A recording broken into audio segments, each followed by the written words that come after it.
Muchas gracias, señor presidente. Señorías, muy buenas tardes. Señor ministro, muy buenas tardes. He de reconocerle que me ha parecido su intervención decepcionante. Decepcionante porque en el primero de los apartados, el referido al apagón del 28 de abril, usted ha caído en una excesiva autocomplacencia. Yo he de reconocer que los servidores públicos supieron estar a la altura de las circunstancias, hay que reconocerlo, pero también los españoles sufrieron mucho. Yo tuve algún ejemplo de angustia familiar, no propia, sino que pude comprobar por otras familias, ¿no? Sobre todo esa angustia porque no sabían qué iba a pasar con sus personas mayores. Y eso yo creo que también hay que tenerlo muy presente. Y sobre todo porque el Gobierno todavía no ha establecido los sistemas pertinentes para compensar las pérdidas que hubo. Y no me estoy refiriendo a las grandes empresas, sino también fundamentalmente a la pequeña y mediana.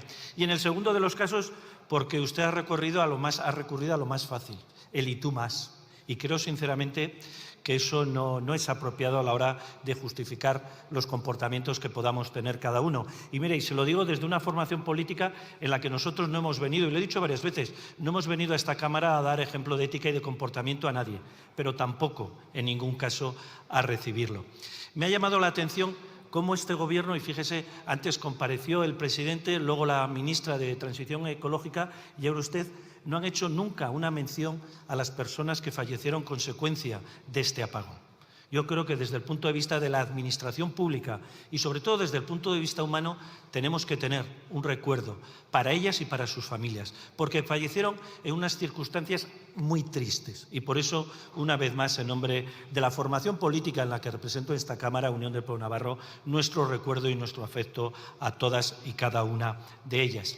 Es llamativo también, señor ministro, comprobar cómo hemos pasado de manifestar el Gobierno que se necesitaban meses, se dijo por parte del presidente, por parte de la ministra, meses para conocer las causas reales de este apagón que supuso la pérdida de electricidad durante demasiadas horas el 28 de abril en toda la península ibérica, una cuestión histórica que nunca había acontecido. Y, sin embargo, ni cumpliéndose los 2 meses, el Gobierno ha intentado, con la ministra, dar una serie de explicaciones, pero que tampoco ha ido al origen principal del apagón. Y que además es curioso cómo ha repartido responsabilidades. Y Red Eléctrica de España, pues desde nuestro punto de vista, lavándose vilmente las manos. Para nosotros, una auténtica tomadura de pelo. Por otro lado, es evidente, y algunas preguntas le han formulado, señor ministro, y creo que hoy usted, en la tarde de hoy, en su segunda intervención, puede despejar algunas dudas que surgieron en los medios de comunicación y, como digo, le ha presentado a algún portavoz. Por ejemplo, nos deberá confirmar si es cierto que la sede de Protección Civil y el Centro Nacional de Emergencias, en algún momento de la jornada, estuvieron incomunicadas. También nos debiera decir si es cierto que en algún momento de esa jornada del 28 de abril no estuvieron operativos algunos sistemas de alarma.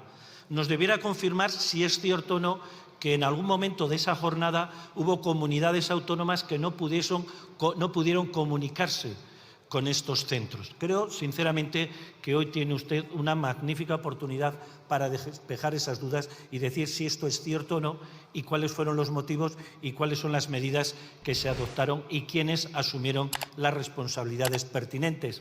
También nos debiera decir, señor ministro, por qué ni usted ni la directora general de la Guardia Civil salieron públicamente a ratificar y a apoyar el trabajo que está realizando la Unidad Central Operativa de la Guardia Civil ante los ataques del que han sido objeto por parte de miembros del Gobierno y también del Partido Socialista.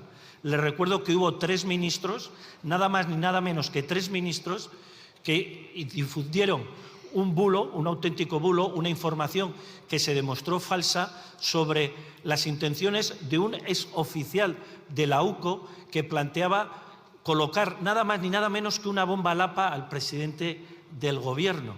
¿Y dónde estuvieron las condenas por parte del Ministerio? No las hubo.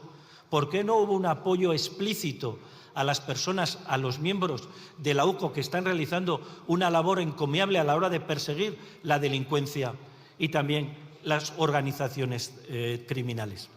Por otro lado, y pasando ya de tema, señor ministro, llama poderosamente también la atención que una vez que se han conocido, que se ha levantado el secreto de sumario de una parte de la presunta trama de corrupción que afecta al Partido Socialista y que se van conociendo datos día tras día, pues como digo, se conocieron unas grabaciones totalmente indeseables, vergonzosas, referidas cómo trataban estas personas a las mujeres. Pero también se han conocido también grabaciones en las que se vuelve a evidenciar, lamentablemente, señor ministro, la complicidad del Gobierno y del Partido Socialista hacia los beneficios penitenciarios a los presos de ETA, sobre todo a la hora de comprar los votos de Bildu. Y una vez más, señor ministro, salía a relucir el nombre de Ángel Luis Ortiz, el secretario general de Instituciones Penitenciarias. No es la primera vez. Ya hace 2 años hubo otros informes de la Guardia Civil en la que se descubrieron contactos del secretario general de Instituciones Penitenciarias con cargos públicos de Bildu, incluso también de responsables de colectivos próximos a los presos de ETA, en los que incluso también se dieron luz y taquígrafo a conversaciones que mantenían y en las que se evidenciaba que mantenían un canal de comunicación, decían ellos, eficaz y estable, con responsables del Partido Socialista de Euskadi para establecer, y vuelvo a decir, son sus palabras literales, una nueva perspectiva en la política penitenciaria más humana. Pero es que ahora el secretario general de Instituciones Penitenciarias hemos visto que ha tenido también y ha mantenido contactos con el secretario de Organización del Partido Socialista, el señor Santos Cerdac, a la hora de buscar las situaciones y los beneficios penitenciarios. Y le recuerdo, y usted lo ha podido leer, señor ministro, lo sacas y lo metes y yo lo vendo como 7. Una auténtica vergüenza, señor Marlaska, porque ustedes con este comportamiento han traicionado a las víctimas del terrorismo. Las han traicionado. Y eso a nosotros nos repugna y nos da asco.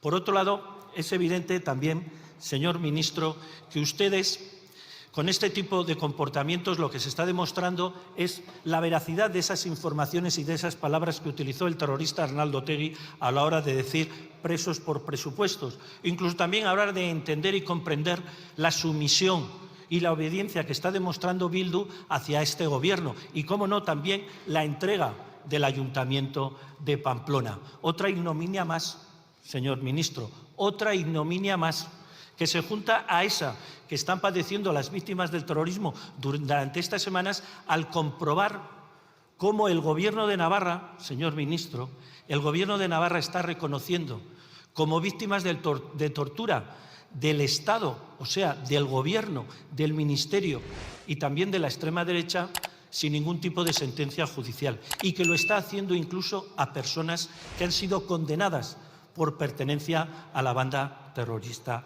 ETA. No todo vale, señor ministro, para mantenerse en el poder. No todo vale. Y usted debiera haber levantado la voz y haber dicho basta. Porque si no, hará bueno aquello de lo que nosotros le hemos venido acusando, que usted fue un magnífico juez, fue un juez admirado y ahora es un ministro despreciado. Muchas gracias. Muchas gracias.